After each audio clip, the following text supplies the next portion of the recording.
I'm Jason. On my podcast, What Works, I interview authors, educators, executives, and people who work to change the world. I walk for a moment on their journey and learn from them. For me, that's what works.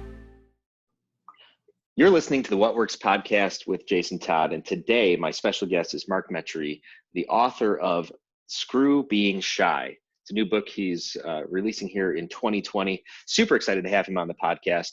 Welcome to What Works, Mark. Man, thank you so much for having me on, man. Super excited to dive into this. Well, this is a cool time to be talking with you. I've had some thoughts swirling in my mind that seem to join up with your thoughts, and we got connected through LinkedIn. And on there, you were talking about your history of success, and now you've kind of got a new message that you're changing things to, in informing us of, really, which is, success in terms of money probably isn't the answer, but let's talk about mental health and what's going on in people. Walk us through that journey and how you got to this point. Yeah, definitely, man. So I'd never heard the words mental health or things like anxiety or depression, maybe until I was like 18, 19 years old, but I had them. And so, for me, I could go all into my journey, but, I come from immigrants. My parents came to this country before I was, even born. They came with a couple $100 in their pocket. As a kid, I kind of faced some mental health issues early on and physical health issues as well. But, despite that, I ended up doing what a lot of other entrepreneurs I see do, and it's kind of used like this dark, I wouldn't say dark, but they use this source of energy that is anxiety, and they don't really know how to harness it. And so oftentimes, someone with some unresolved mental health issues, small or large, may kind of put all that fire and energy behind something. Maybe they are an entrepreneur to make money, and maybe they do become successful financially, maybe they don't. Personally, for me, I did become financially successful, just self-made at like the age of 15, 16. Wasn't like a multi-millionaire or anything of the sort.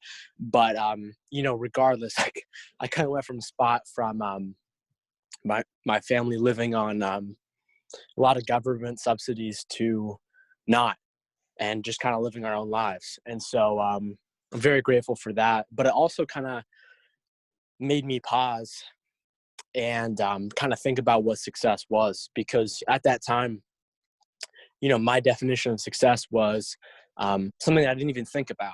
And I've learned that if you don't think about something, if you don't define it on your own, you just automatically pick up and assume the beliefs, thoughts, ideas of the people around you. And so for me, that was like this concept of the American dream, of the fact that, you can go to school, work your way up, just work hard.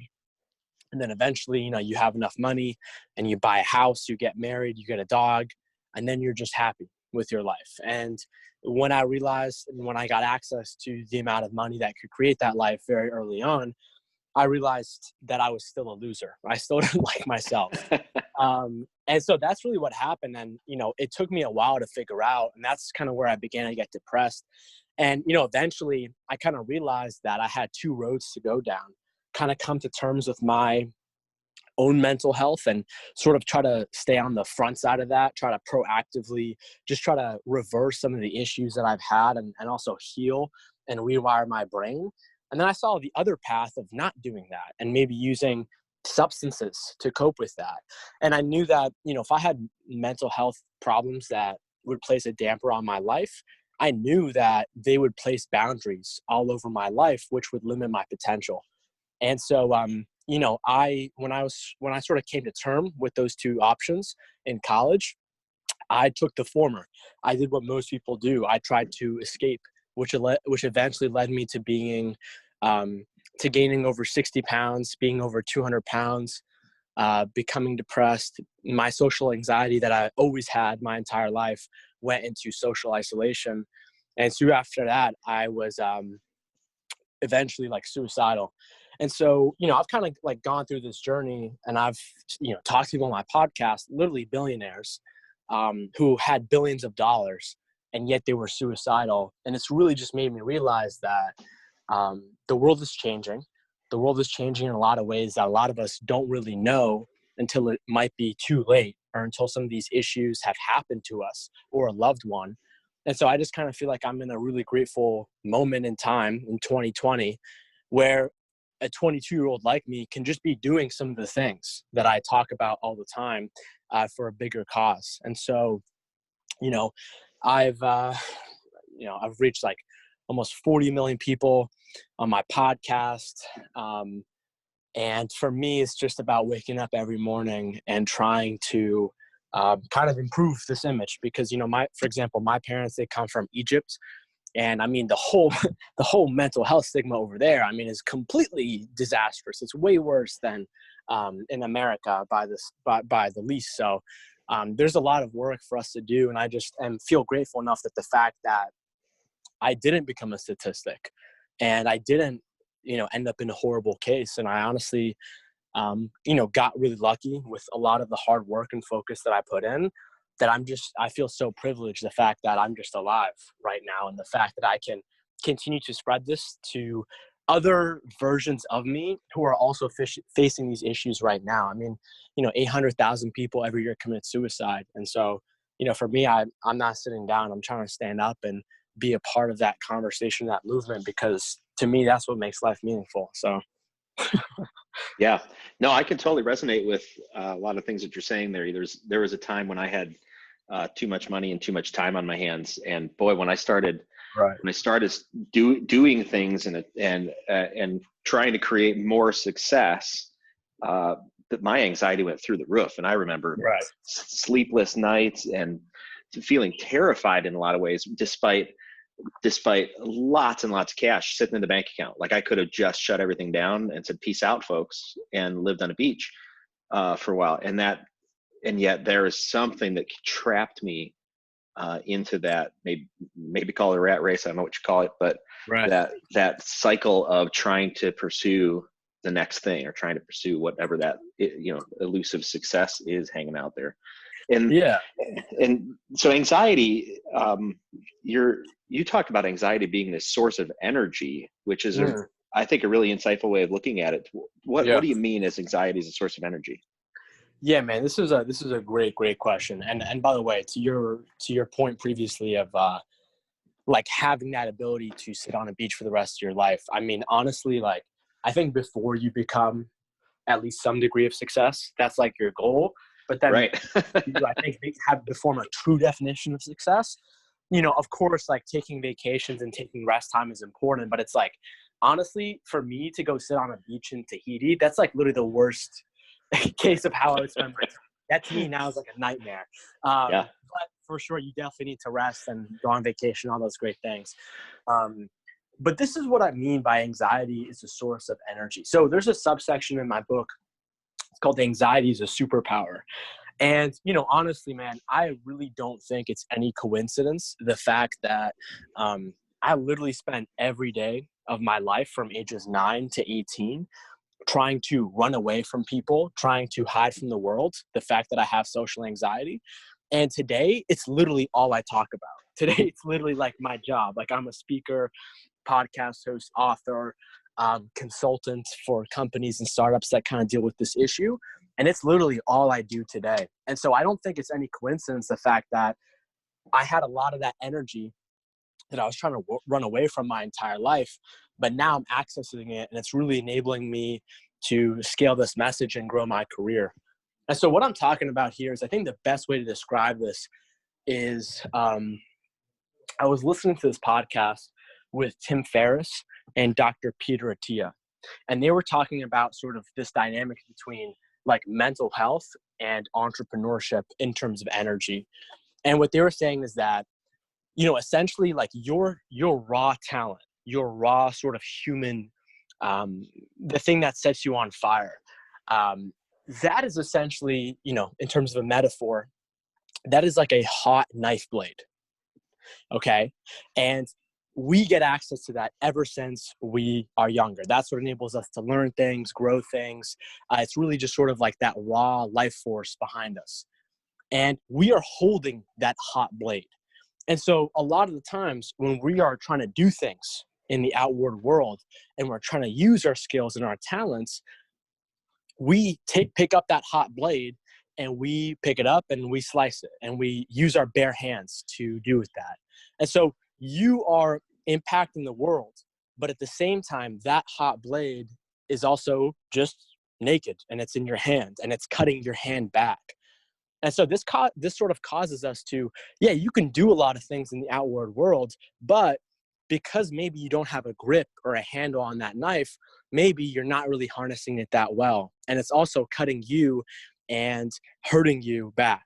And so as you begin to kind of learn like a lot of these mental health tools, techniques that I talk about online all the time that I'm sure we'll get into, you begin to piece by piece build like an ergonomic grip to build onto this knife so that you can hold it in your hand, but the knife doesn't cut you back while you're continuously using it in the world.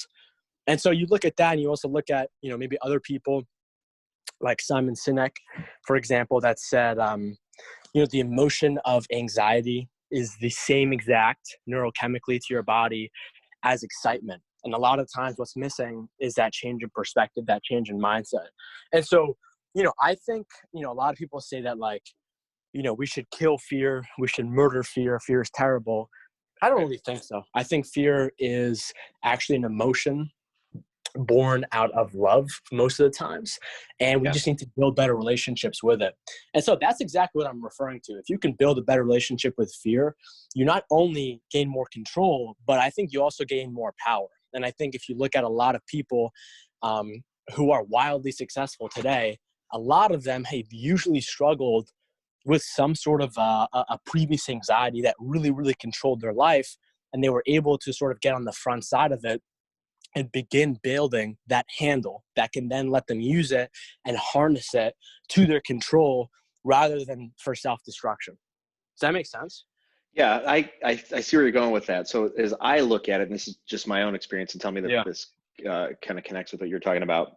Anxiety, behind a lot of anxiety is what you're talking about, kind of this idea of fear. And I've lived a lot of my life fear-based. It's my go-to energy. And the behind that fear, I think what the opportunity is to understand whatever's behind that. What are the feelings that exist behind that? So I'm afraid because they're not going to like me, so I'm not going to do that thing that is in my heart to do, or I have to build up a lot of money because I'm afraid that if I don't, then I won't be loved or taken care of or respected, and I feel like maybe that idea of being able, like you're talking about, to kind of hold that hot knife, is to understand that we have the ability to create and we have the ability to destroy as people. It's a unique ability to us. The rest of creation just exists, but people get the innate ability to create something or destroy something. And in that we can take these indicators like fear or anxiety, and we can learn what do we want to create, what do we want to or what do we need to destroy to bring about whatever we consider to be best for us. And it turns out, I think a lot of those bests tend to overlap, and just because we're humans. Is that kind of what resonates from that experience, my experience, with what you're talking about? Yeah. So I think a lot of it has resonates, and I think honestly, like the big thing to teach people is that, you know, I think that there are almost two kinds of fear. So I think there is the fear that is born from sort of maybe like your natural presence of, like, you know, what I used to really think that, and this is different from being fear-based in decisions, but there's difference between sort of being controlled by fear and then, like I said, building a healthy relationship with fear, in the sense of, like, I know if I'm afraid of something, it's because I love it so much that I'm worried I might lose it, or vice versa. And so I think that is massive. And then I also think that there is another side to this that is biochemical. So, you know, in doing and sort of writing my book and doing the research, you know, they've done studies that show people who have social anxiety physically have bigger amygdalas in their brain, which is the part of your brain that's responsible for fear detection and management. Okay. And All so right. I think part of this is biochemical in the sense of like, if you are not giving your body the right resources, the same way that you have to put in like the right kind of fuel into your body for it to move, but instead of that fuel, I don't know, you're dumping in excessive amounts of alcohol or junk food, or you're not meeting your bodily requirements for sleep and movement and exercise, then I think fear can happen as very much a byproduct of not using your body, your physiology well. And so I think that's the way that I look at fear. I think half of it is this emotion that we really need to develop a better relationship with. And, there's that quote that says, fear is like a compass telling you where to go.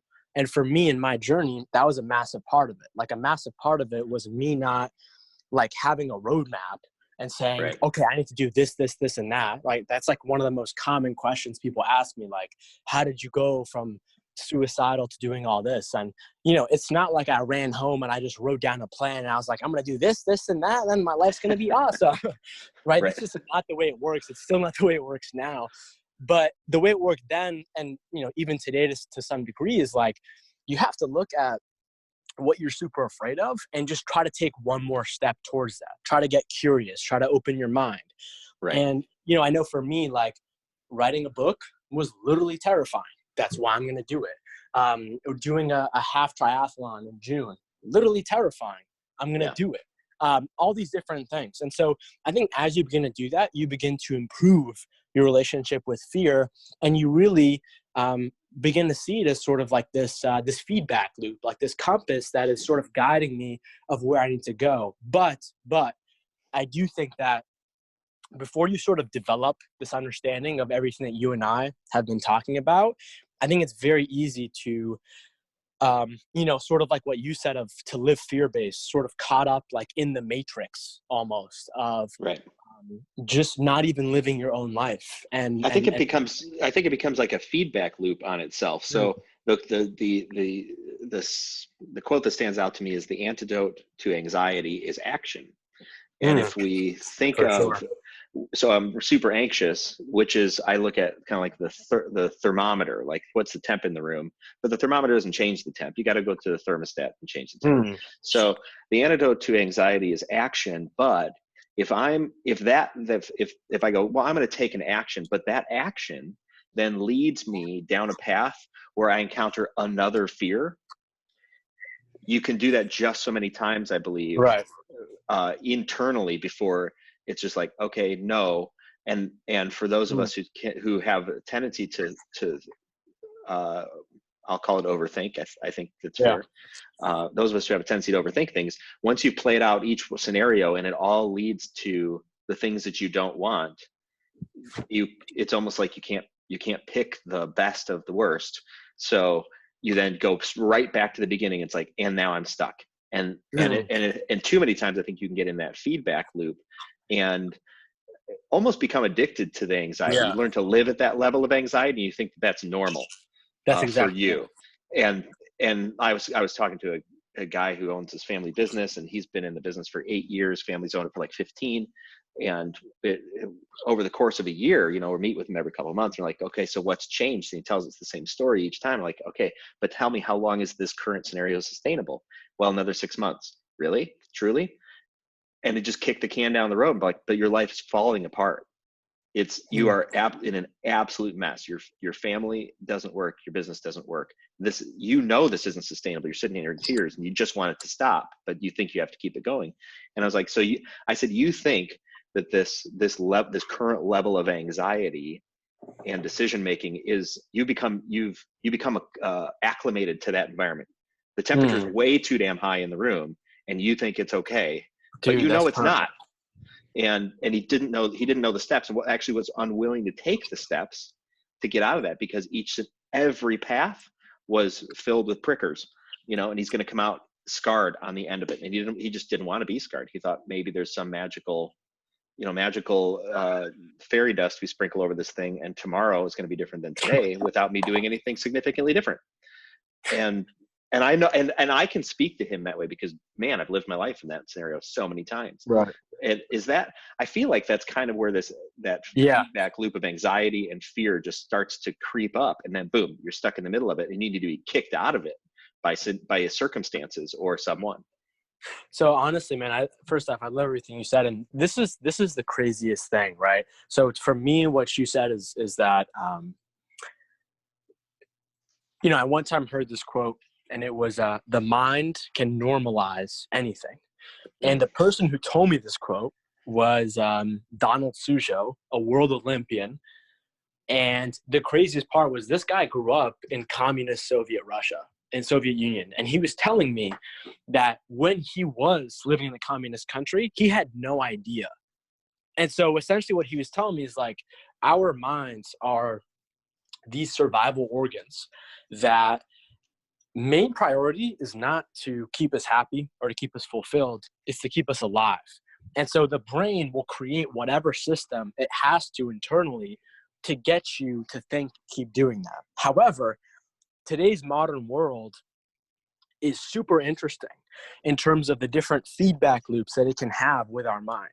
And what I've learned is that, through thousands of years, our minds have created feedback loops within our literal environment to get us to survive. A common example of this, for example, is, when you are hungry, you go outside or you try to find some food somehow in the outside world. And a lot of the times is our modern world has changed that it almost corrupts that feedback loop with our brain, and it can lead to, a lot of various addicting behaviors. And, in terms of like the environment of what you said of like the temperature, this is the way that I think about it. I think about it in terms of this. So I forget who said this, but a writer made this analogy of a goldfish bowl. And there were these two goldfish swimming in the fish bowl. And one fish goes to the other and says, "Hey, what do you think? How's the water today?" And the other goldfish says, "What's water?" And the matter of the fact is fish are so encompassed by water all throughout their lives, all throughout the day, that they don't even see it. It becomes invisible to them. But then when a fish tries to go above water, it physically can't because its places boundaries. And so that's the way that I view not necessarily even fear or anxiety, but really any sort of repetitious theme in your life, that it just becomes so prevalent that it becomes invisible and it just blends into the background. And so for me, like growing up, I was facing anxiety and really severe social anxiety, and I had no idea. And I just thought that, there was something inherently wrong with me. I thought I was some sort of a moral failure. I thought I was just destined to be nobody and an outcast. And for me, when that sort of lifted, when I was able to see that water, when I was able to see that environment, that sort of gave me like a goal to hit, like a starting point of like, okay, now that I've become conscious of this issue, let me try to solve it. Because, once your mind becomes conscious of something, there's no going back. But, what do you think of that? No, I totally agree. I was telling this to somebody, and it's kind of a frequent example I use. In my life, I was afraid of heights. And a number of years ago, I wrote a 5-year plan, and the 5-year plan had 2 major sections: things I wanted to be and things I wanted to do. And it wasn't an exhaustive list, but one of the things I wanted to be was more adventurous, because I felt like I wasn't living the life of adventure that I could. And I didn't know what exactly to do about it. But I thought, well, I'm afraid of heights, and I'm tired of fear of heights controlling me. I will not listen to this enigma of fear. I don't even know what it is, but I'm afraid of it. So I thought I should learn to rock climb, because in my mind, I was thinking if there's 2 people standing on the edge of a cliff and one person is afraid and the other person isn't, what's the difference? Because they're both in the same circumstance. And I thought, well, there must be something that the person who's afraid doesn't know, that maybe the person who isn't afraid does know. And I need to learn that. And that might be my first step. And so I learned the principles of rock climbing to understand how to keep me safe, which then enabled me to spend more time in higher environments where I became acclimated to it. Now I don't think I'm going to, spontaneously throw myself off, or, these rocks that have been there for God knows how long, aren't spontaneously going to crumble under my feet and I'm going to die today. So it set a lot of these other fears aside, because I became acclimated to that environment out of initial choice of, I'm tired of being stuck and controlled by this fear. And that enabled me to pursue all sorts of adventures. So I see, I kind of see where you're headed with all that. Now you in your book, the title is Screw Being Shy. Now, you're talking about social anxiety, which may or may not be shyness, right? Yeah. So this is the way I talk about it. So, for example, if you are an introvert, or you are someone who's who's quiet, there's nothing wrong with that. Introversion is defined as someone who is predominantly spends most of their attention focusing on the internal world, their thoughts, ideas, and get energy from that. An extrovert is the opposite. And so if you're an introvert and you're a quiet person, there's nothing wrong with that. I think that being shy, which is defined as being nervous when you have to do something, I think that is, again, totally okay and natural to a healthy degree. But, I think that, if you go to a networking party or something, and, you might be a little bit shy for the first minute or first 5 minutes, or you go to an event and there's nobody there, I think that's totally normal. But where it becomes a problem is when you become shy all the time, and you become shy in front of other people all the time, in every situation, in every environment. Then if you do that enough, then that becomes social anxiety, where your mind and body have created this feedback loop of your nervous system freaking out with your thoughts that then enables you to be in scenarios where you literally cannot control your brain, let alone what you are saying or not saying to other people. If you look at a lot of the research, it says social anxiety disorders onset usually develops around 10, 11 years old. That's the most common. There's a lot of different factors that can kind of go into this, but if you're shy all the time, then that's social anxiety. Okay. And that's not the same as being an introvert, because we're talking about energy levels versus this feedback loop of just maybe not having acclimated to or having some sort of fear that keeps us stuck in that loop. So for instance, I've just because I've seen this play out in people, got a good friend who learned to do some public speaking, but I know the initial pass on, hey, I think you should go host this really basic event, was I cannot do that. Don't ask me to do that. And it was just push back, and almost to an extreme level. And I thought, okay, well, this is all right. I don't know what we're dealing with here. And kind of well, you got to give me time. You got to give me a chance to prepare. And it's yeah, there's only a couple of a paragraph of things you need to say, and you're going to wing it or the rest of it. And I realized, at that point in time, it's yeah, but I've been doing this for a long time. Just give me some bullet points, throw me in front of a crowd, and we're good. But yeah, when I first started out, I was terrified. There were fears that would rise up in me. My armpits are sweaty, my hands are sweaty. I got the chills. But I decided to walk through that door and kind of down that path because I knew it to some degree was made up. It existed in my mind, but I was afraid of something I'd never really done. And then I think there's also those layers of misunderstanding or not yet understanding that everybody deals with these things to some degree or has dealt with them. And so fear, if you and I were talking about, you talk to billionaires and they're still afraid and they're suicidal and they got these just things that sit in their gut. We look at people who are highly successful and think, yeah, well, it's just so easy for them and they don't have these struggles. Which is totally not true, because we're all people. Right. So that it's interesting to me kind of where this sits in the gut. what are the, you get us some practical examples. I know like one of your things is eat healthy, because we're Right. taking in all these foods, and we're just now, I think, discovering that it's really super important, not just for weight, but Right. for our overall mental health, that our bodies just get the kind of foods that they need to operate on. And Yeah. this is research that I think some people don't even believe. Right? I mean, I think you probably experienced that as you talk about this. Some people are like, yeah, forget that. I can eat that pizza.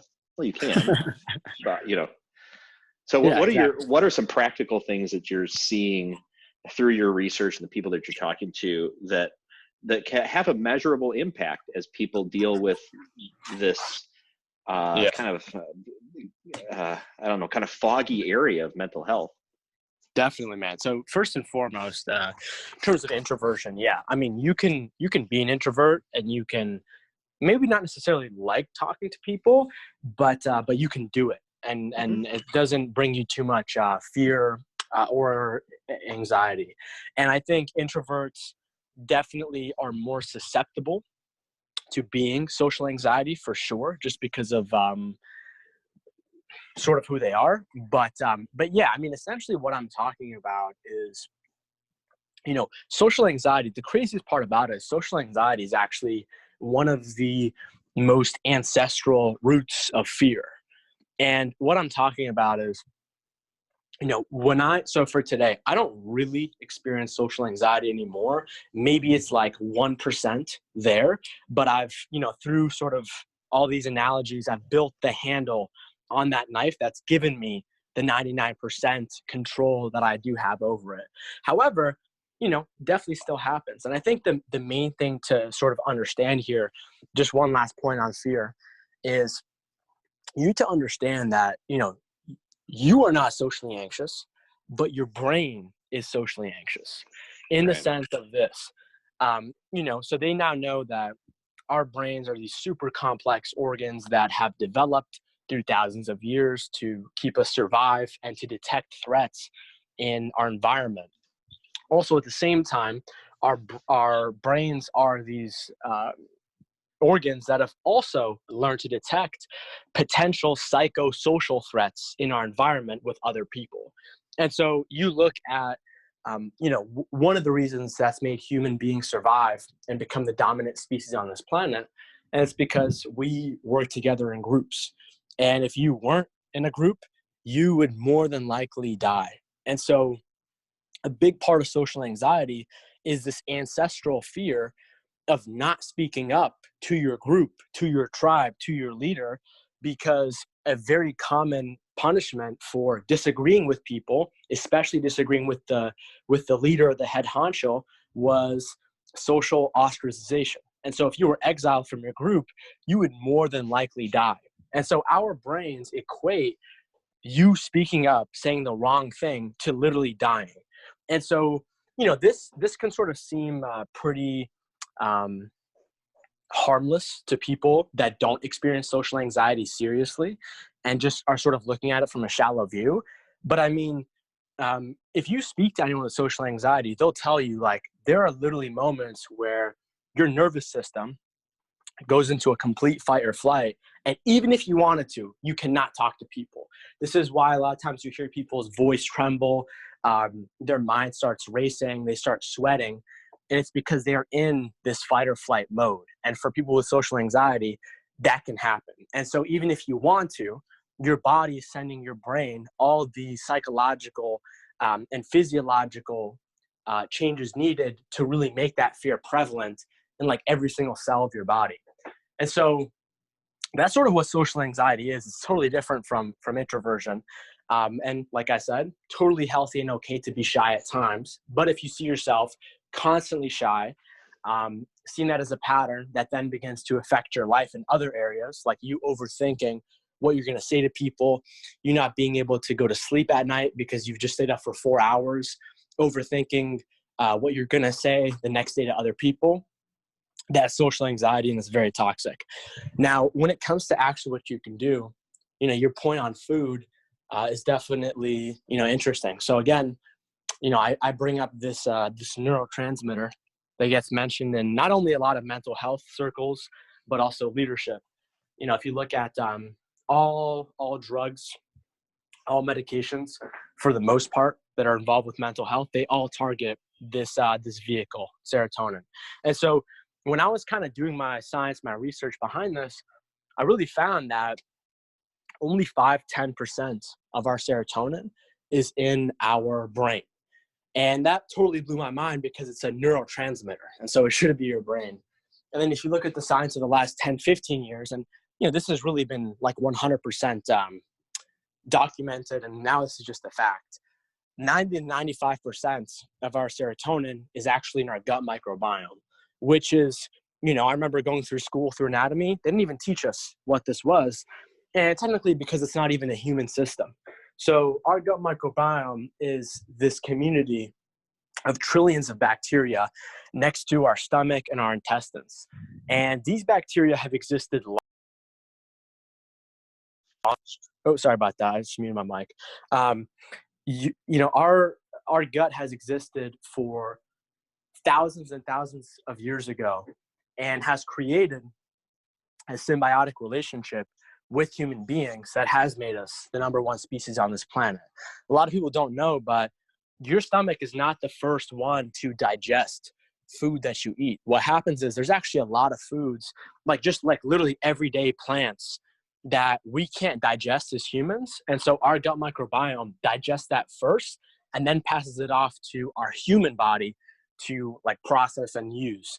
And so, I was never taught this ever. And, this is new science, so how could we know? But the same way that our gut and can work with us, like in any organism that is in a mutually beneficial relationship, that's called symbiosis. However, there's also a flip side. If there is some dysfunction done to that gut microbiome or to that human through a variety of different ways, maybe psychological trauma, maybe stress over a period of time, not eating the right foods, the lack of eating the right foods, eating the wrong foods, lack of sleep, alcohol, drug use, all these things can really put a damper on our gut. And so dysbiosis of the gut microbiome has been linked to countless mental health issues. It's also been linked to so many other chronic illnesses that a lot of us face on a regular basis. And so, a big part of this too is sort of what I said before, of now our brain is interacting with the modern environment through these cues, through this feedback loop that it's never had access to. And so now our brains have the ability to, go on your phone, go to Uber Eats, go to any delivery app, and order a ton of food that we literally could not have access to because it wasn't invented a long time ago. And so, for example, I look at studies, I mentioned studies in my book that take brain scans of people who are addicted to hard drugs, and they take brain scans of people who are addicted to junk food, and there's no difference in between their brains. And that's because, if you eat an ice cream sundae, that amount of macronutrient composition of fats to carbohydrates to protein is created in a way where you would never find that in nature. And so when we eat that, it, one gets really dysfunctional towards our digestive system. And then also, our blood glucose level in our brain. And so, there are countless studies that show eating simple carbohydrates is linked to increased rates of depression and anxiety, because you are constantly in these highs and lows of energy. And there was even a study done that took people with bipolar disorder, and they adjusted their diet. They removed sugar. They put them on a healthy diet. I believe they added some supplements too. And they found an insane reduction of people who literally experienced bipolar disorder, see it dramatically reduce when they change what they're eating. And so, I kind of look at this honestly as a real foundation for people, because, there's a lot of things that you can do to begin to tackle fear. But it's in my book, I talk about exposure therapy and different ways to kind of combat these fears. But if you take someone whose body and whose mind is literally in a psychological stress response and you tell them to go conquer their fears, it's just not going to happen, like whatsoever. Like even if you try to get them to do it, it's going to be extremely hard. But if you can get somebody to kind of use biochemistry, physiology as a foundation first, because that is way easier than trying to conquer your biggest fears, and to kind of give your body those raw resources so we can, on the biochemical side, reduce fear, then I think that can be a real foundational piece that somebody can do as a lifelong sustainable foundation for their mental health. And then it's much easier to begin tackling your fears because you now have energy, because you might be a little bit more focused, because you're probably getting more sleep. And so I think that is a real foundational way, just like a step one of how someone can kind of begin making these right steps. Who's the target for the book that you wrote, Screw Being Shy? What's that individual look like? Wait, sorry. What's that? What look like? What's the individual look like? What are they going through? Are they at the beginning of this journey? Are they kind of in the middle? Are they reasoning around for others? Where do you hope to connect with people? Yeah. So this book is really for people who are shy that don't want to be shy. Okay. And so, I have no problem with someone in some corner of the world, just, I don't know, an introvert, just, living their own lives in their own peace and quiet. People should do whatever they want to. But for me, my real target is people that have consistently seen themselves not perform in social situations when they want to, but their brain is not letting them. Right. They're caught in that feedback loop. And I love what you talked about, this idea of if you tell somebody who is kind of maybe not physiologically prepared and say, hey, go conquer your fears. In some cases, you could actually keep them or kind of embolden that feedback loop, because now it's like, oh my gosh, I knew I was going to feel this way, and sure enough I did. And all of a sudden you now made it even harder for them to step out the second time when you didn't give them a holistic message of it actually takes a lot of different layers. It's kind of like the people who are significantly obese. They're never told, hey, go out and run, because their bodies are just not prepared for it. You got to start working on some smaller steps first, and then eventually you can get to where you're not going to damage your knees because you're so overweight. So it seems to me that there are some kind of introductory steps that all of us could do. Now, in your experience, having talked with people as you're writing this book, and you keep posting about it online, which is great. What are some common themes that you're hearing back from people who hear this message of eat healthy and get some sleep and pay attention to your gut microbiome, and what are the kind of resonant frequencies that come back to you? Yeah. So probably the biggest one is that people actually realize that social anxiety is debatably one of the biggest problems on planet Earth. And the reason why I say that is because, I know it's a very bold statement. The reason why I say that is because, again, when you look at the statistics, social anxiety is tightly correlated with substance abuse and social isolation, both of which are strongly correlated to suicide. And so that's number one. Number two is this.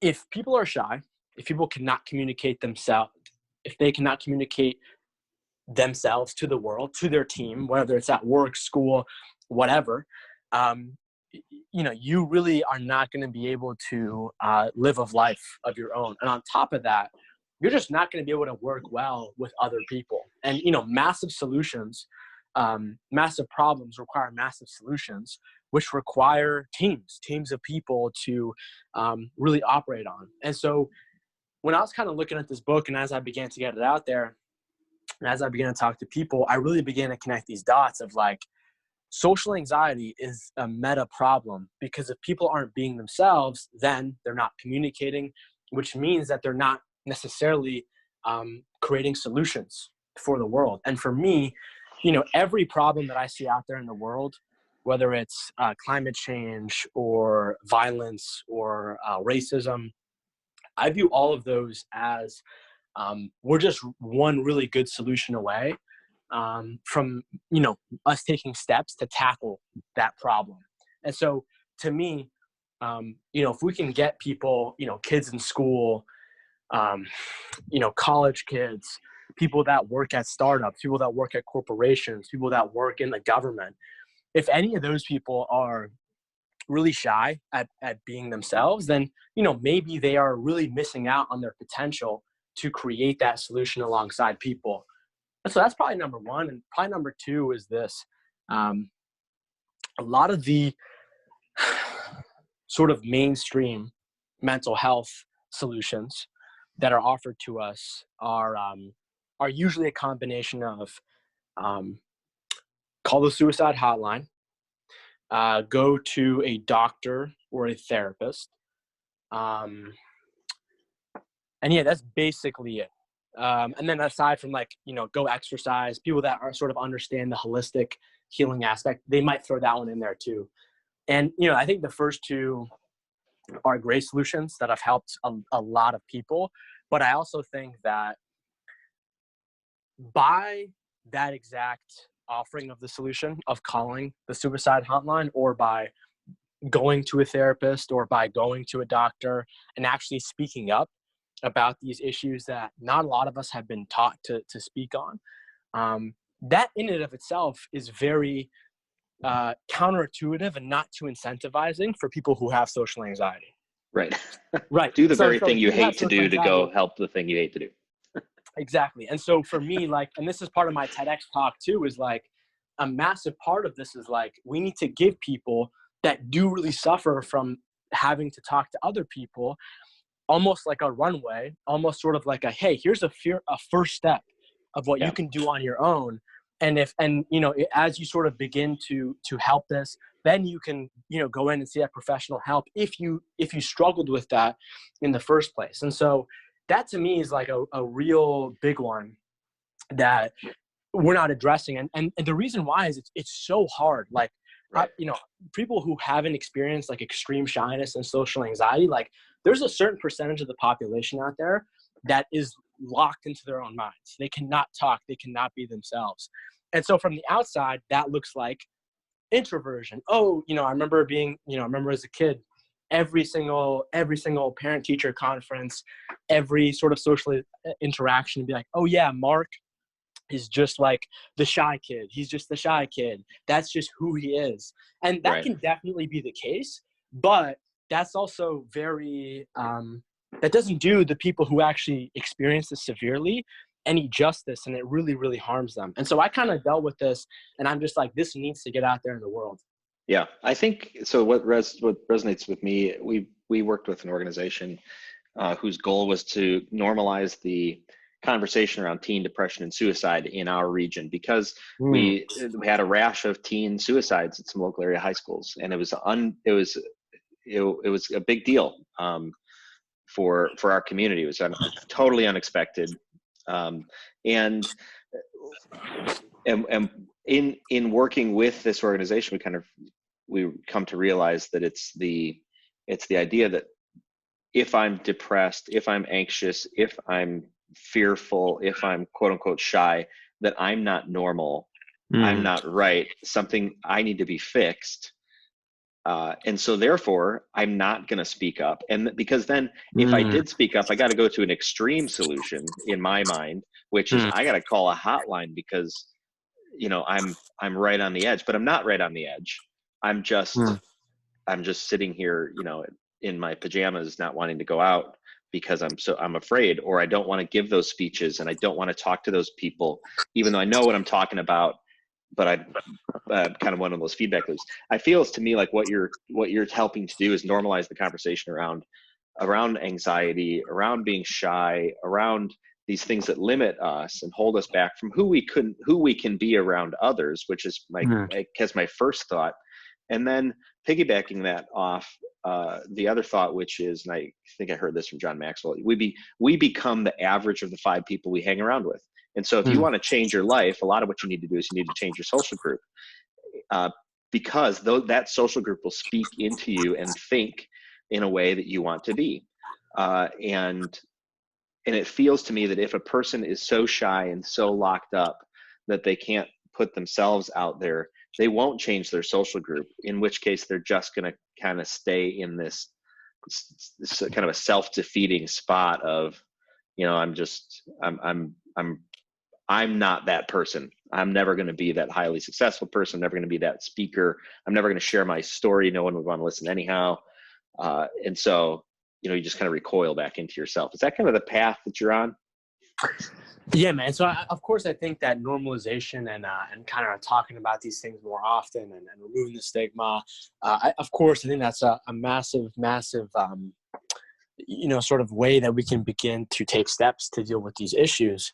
And then it's also like, I think that if you, I think it can go both ways. And so I think if you do not think, if you aren't even aware of what anxiety or depression, or maybe I would even say like these low-level mental health issues are, if you don't know what those are, but you experience them all the time, you're going to be stuck kind of like in that water. You're going to be stuck in that environment where you have no idea what this actually is, but yet it's controlling you. And then when you actually think about how that's affecting your life, you can just think you're like a moral failure, like what I said before. But I think also when you realize that you have, perhaps like a potential mental health issue, I think that's good. And I think we need to honestly, like, I'm so like, I as much as I'm in this, I really don't like using that word mental health, because I think it gives people so many different connotations. And like, if you look at this neuroscience, Dr. Daniel Amen, he says that we should call brain health, because the same way that, like, if you break your leg, you go to your doctor and you get a crutches or you get in a wheelchair. If you have a heart attack, you go to the heart doctor and they give you the right kinds of, solutions, medications, protocols to fix that. And so I think we need to do the same exact thing with mental health, and just really, plow down like this really campaign to teach people that. Because I remember when I was growing up, and I remember when I was in health class and they told us about anxiety and depression, I was like, man, that must suck. Even though I had them. And so I think the whole job of like how to accurately like represent them, like someone that has depression is not necessarily someone who sits in a dark room all day, covered up in their bed, and they can't talk to people and they can't do anything. For sure, it can look like that, but there are also much more mild forms. And I think a big part of this is not just spreading the awareness, but also, throw back to the conversation that you and I were having before we hit record on this, was in terms of like, when I asked you about your music, in terms of, I think that we need to use different mediums to help people understand their emotions and to help them understand things that, quite frankly, I don't think we can get across with even a book with black and white language. I think we need to really get into more like cinematic and artful forms of medium to invoke that emotion, to get people to realize these things. Like, I remember watching this video that I randomly stumbled on Facebook that had this Steve Jobs quote talking about death, and it was done in like a really good way. And it was just like the right place, right time in my life, where when I watched it, I was like, holy crap. Like, I now think about the world and that, like, my perspective has shifted. I think that's a massive thing. And so I think, that's sort of part of the equation too. And then really just like making the solutions as easy as possible, making the solutions not like, you have to go in somewhere and get fixed, but small little things that you can do every day, as long as, of course, like, you're not experiencing it to a severe degree. And so that's really part of what I'm doing, man. It's like, it's really not necessarily just talking to adults, people in the workplace, but also kids and teenagers. And that's something I really care about. And on top of that, the last thing I'll say, there's a study in my book that that was done in South Korea. And they actually take two groups of teenagers. One of them, back to the food, they feed them junk food, the normal, like, classic American standard diet. And the other one, they feed them all healthy, natural foods. And they saw a 100% decrease in suicidal ideation. Wow. And so when I look at that, and I look at the number 2 cause of death, in America for 13 to 35-year-olds of suicide, that to me is like, man, like the food that we give is really not just about weight or even energy or even mood. It really has a lot to do with like how your brain itself works. And I know for me, when I began to eat like a healthy diet, removed all the artificial processed food, began to eat like a lot of healthy dietary fats and fiber, vegetables, things that are totally natural, I really felt my brain turn on for the first time. And it was after that then I was able to begin to use exposure therapy to begin tackling my fears of social anxiety. So yeah, I think it's all connected. Man, this is a really fascinating discussion, something that's near and dear to my heart. I've struggled with these things, and I've got people close in my life who struggle to sometimes what has seemed like an extreme degree. And I just love that. I feels like we're kind of at this precipice where as we start to understand more about ourselves and how complicated and complex and how important we are as in our bodies themselves, that we learn to respect those bodies. And out of that comes a whole wave, I think, of positive energy and thoughts and giving and loving and acceptance. I think it's, I feel like we're hopefully, I believe as we keep these discussions moving, we see lives changed. I mean, that's ultimately where we're headed. Well, Mark, how do people pick up this book of yours? Yeah. So if you go to my website, which is my first and last name.com, MarkMetry.com, you can check out everything that I've got going on, from the podcast to the book to where you can contact me, check out my LinkedIn, Instagram, all that stuff. And I appreciate you, Jason, for having me on. Yeah, man, this has been great. I could talk to you for hours, but I know that we can't do that. So yeah. well, thanks, Mark. Yeah, of course, man. And thank you everyone out there for listening or watching. If you know a person working to change the world who would be a great guest on the What Works podcast, contact me, jason@therealjtodd.com. You're listening to What Works with Jason Todd. Learn more at therealjtodd.com.